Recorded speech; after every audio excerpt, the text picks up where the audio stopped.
Hi பாயெல்லாம் எப்படி இருக்கீங்க? இன்றைக்கி நம்ம ஷெரின் வீட்டு சாப்பாடில் ஒரு சூப்பரான சிம்பிளான ஒரு லஞ்ச் மெனு தான் பண்ண போகிறோம். பச்சைப்பயிறு கடையல், வாழைக்காய் வறுவல், அதுக்கப்புறமா முட்டை, அப்புறமா சாதம், ரசம், இதுதான் நம்ம பண்ண போகிறோம். நான் வந்து வாழைக்காய் வறுவல் பண்ணுறதுக்கு 2 வாழைக்காயை தண்ணியில் வேக வச்சு எடுத்திருக்கேன். அது ஆறட்டும், அதுக்கப்புறம் எடுத்துக்கலாம். அதுக்கு முன்னாடி நம்ம கொஞ்சம் பச்சைப்பயிறு வந்து வறுத்து வேக வைக்கணும். இப்போ பச்சைப்பயிறு வந்து நம்ம வறுத்துக்கலாம்.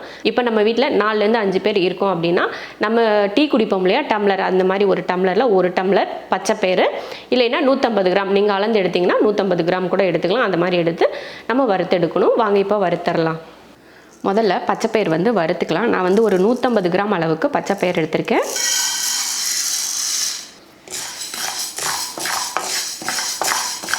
பச்சைப்பயிறு வறுக்கிறப்ப பாருங்கள், நல்ல கலர் மாறிடுச்சு பார்த்தீங்களா, நல்ல மணமாகவும் இருக்கும், கலரும் நல்ல ஒரு லைட் கலராக மாறி வந்திருக்கும். அந்த டைமில் அடுப்பை ஆஃப் பண்ணிக்கலாம். ரொம்பையும் கருக விடாமல் இந்த மாதிரி வறுத்து எடுத்துக்கணும். இப்போ இதை கழுவிட்டு வேக வச்சுக்கலாம். பச்சைப்பயிறு கழுவி எடுத்தாச்சு. இதில் ஒரு 4 தக்காளி சேர்த்துக்கிறேன், ஒரு 5 போல் வரமிளகாய், அடுத்து மஞ்சள் தூள், தேவையான தண்ணி, அடுத்து கொஞ்சம் உப்பு. 5 விசில் விட்டு ஆஃப் பண்ணிக்கலாம். பச்சைப்பயிரை வேக வச்சுட்டோம். அதுக்கு வேகிறதுக்குள்ளே நம்ம வந்து வாழைக்காய் வறுவல் பண்ணிடலாம். நான் முன்னாடியே வாழைக்காய் வேக வச்சு தான் எடுத்துருக்கேன் இல்லையா, அதை தோலெல்லாம் சீவிட்டு இப்போ நம்ம வறுவலுக்கு ரெடி பண்ணிக்கலாம். நான் வந்து 2 வாழைக்காயை இது போல் ஒரு 10 நிமிஷத்துக்கிட்ட தண்ணியில் போட்டு வேக வச்சு எடுத்திருக்கேன். அதை இப்போ உரித்து எடுத்துடலாம். வாழைக்காயை வேக வச்சு உரித்து இப்போ நான் வந்து வெட்டிக்கிறேன். ரொம்ப கரெக்டான சைஸ்லாம் வெட்ட வேணாம். நம்ம வறுவல் வந்து கொஞ்சம் இதாக தான் பண்ண போகிறோம். அதனால் ஓரளவுக்கு சின்ன சின்னதாக வெட்டிக்கிட்டால் போதும். நீங்கள் எப்பயும் போல் வேக வைக்காமல் வறுவல் செய்கிறதுக்கும் இந்த வறுவல் செய்கிறதுக்கும் கொஞ்சம் வித்தியாசம் இருக்கும். வாழைக்காய் வந்து வெட்டி எடுத்தாச்சு. இப்போ தாளித்து விட்டுறலாம். எண்ணெய் ஊற்றிடுவோம். எண்ணெய் காஞ்சதுமே சோம்பு ஒரு 1/4 ஸ்பூன், சோம்பு பொரிஞ்சதுமே கொஞ்சம் கருவேப்பிலை, 2 பெரிய வெங்காயம். இப்போ இதை வதக்கணும். வெங்காயம் இந்த மாதிரி ஓரளவுக்கு வதங்கினதுக்கப்புறமா ஒரு 1/4 ஸ்பூன் அளவுக்கு இஞ்சி பூண்டு பேஸ்ட். இஞ்சி பூண்டு பேஸ்ட் போட்டதுக்கப்புறமா ஒரு 1/4 ஸ்பூன் மல்லித்தூள், கொஞ்சமாக கரம் மசாலா, 1/2 ஸ்பூன் மிளகாத்தூள், கொஞ்சம் மஞ்சள் தூள். இதை வதக்கிடுவோம். இந்த மசாலாவை இந்த வெங்காயத்து கூட சேர்த்து லைட்டாக வதக்கி விட்டுட்டு நம்ம வேக வச்சு வெட்டியிருக்கோம் இல்லையா வாழைக்காய், அதையும் இதில் சேர்த்துடலாம். தேவையான உப்பு, ஒரு 2-3 நிமிஷத்துக்கு இது போல் இந்த மசால் கூட வாழைக்காய் சேர்த்து நல்லா வறுத்து எடுத்துட்டோம்னா நல்லா உப்பு காரம்லாம் பிடிச்சி இந்த வாழைக்காய் சூப்பராக வெந்திருக்கும். ஏற்கனவே நம்ம வேக வச்ச வாழைக்காய் தான், எக்ஸ்ட்ராலாம் வேக தேவையில்லை.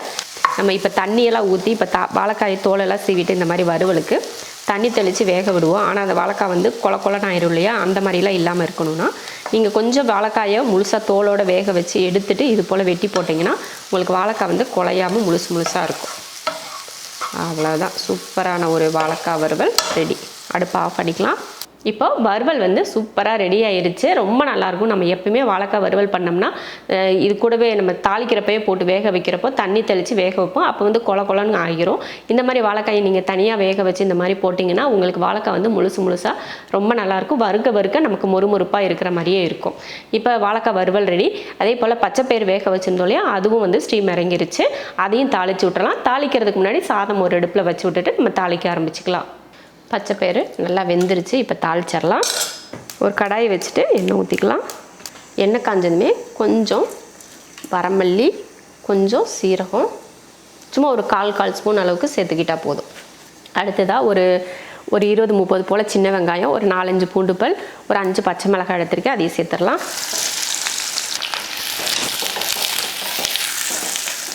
வெங்காயம் பச்சை மிளகாயெல்லாம் நல்லா வதங்கிருச்சு. ரொம்ப கருக விட வேணாம், இந்தளவுக்கு வதக்கிட்டால் போதும். இப்போ அடுப்பை ஆஃப் பண்ணிவிட்டு இப்போ பச்சைப்பயிறு வேக வச்சோலையே அதில் ஊற்றிடலாம். ஊற்றிட்டு இல்லை கொஞ்சம் உப்பு, முன்னாடியே கொஞ்சம் உப்பு போட்டிருக்கோம், இப்போ கொஞ்சம் உப்பு. இப்போ இதை கடைஞ்சிருவோம். இப்போ பருப்பு கடைஞ்சாச்சு. அவ்வளோதான், அதிகமாக தண்ணியெல்லாம் சேர்க்க வேணாம். அவ்வளோதான். இதுக்கப்புறமா நம்ம கடுகு எதுவும் தாளிச்செல்லாம் ஊற்ற வேணாம். இவ்வளோ தான். இப்போ பச்சைப்பயிறு கடையல் ரெடி ஆயிடுச்சு. இப்போ வாழைக்காய் வறுவலும் ரெடி, பச்சைப்பயிறு கடையிலும் ரெடி ஆயிடுச்சு. அடுத்ததாக ரசம் செஞ்சுக்கலாம். அடுத்து பார்த்திங்கன்னா ரசத்துக்கு நான் வந்து புளி கரைச்சிக்கிறேன். புளி வந்து கரைச்சி சக்கை எடுத்தாச்சு. அடுத்து வந்து ஒரு 3 தக்காளி போட்டு கரைச்சிக்கிறேன். தக்காளி புளி ரெண்டையும் கரைச்சாச்சு. அடுத்து ரசத்துக்கு தட்டிடலாம். ரசத்துக்கு தட்டுறதுக்கு ஒரு 1/2 ஸ்பூன் மிளகு, 1/4 ஸ்பூன் சீரகம், அடுத்து ஒரு 4-5 பூண்டு பல். இப்போ இதை தட்டி எடுத்துடலாம். ரசத்துக்கு தேவையான தட்டி எடுத்தாச்சு. இது கூடவே கொஞ்சம் மஞ்சள் தூள், தக்காளி புளியும் கரைச்சோம் இல்லையா, அது கூடயே சேர்த்துடலாம். கொஞ்சம் பெருங்காயத்தூள், இது கூட கொஞ்சம் கருவேப்பிலை, கொஞ்சம் மல்லித்தலை போட்டுட்டு இதையும் நல்லா கரைச்சி விட்ருவோம். இப்போ ரசம் ரெடி. இப்போ தாளித்து ஊற்றுறது தான். ரசம் தாளிச்சிடலாம். ரசம் தாளிக்கிறதுக்கு எண்ணெய் நல்லா காஞ்சதுமே கொஞ்சம் கடுகு உளுந்து, கடுகு பொரிஞ்சதும் 2 வரமிளகாய், அடுத்து நம்ம ரசத்துக்கு கரைச்சி வச்சுருக்கோம் இல்லையா, அதை சேர்த்துடலாம். தேவையான அளவுக்கு உப்பு சேர்த்ததுக்கப்புறமா உப்பு காரெல்லாம் எப்படி இருக்குன்னு பார்த்துட்டு எக்ஸ்ட்ரா கொஞ்சம் தண்ணி, அவ்வளோதான். ரசம் வந்து தாளிச்சாச்சு. ரசம் பாருங்கள் லைட்டாக கொதிக்க ஆரம்பிச்சிருச்சு பார்த்திங்களா. இப்போ அடுப்பை ஆஃப் பண்ணிடுவோம்.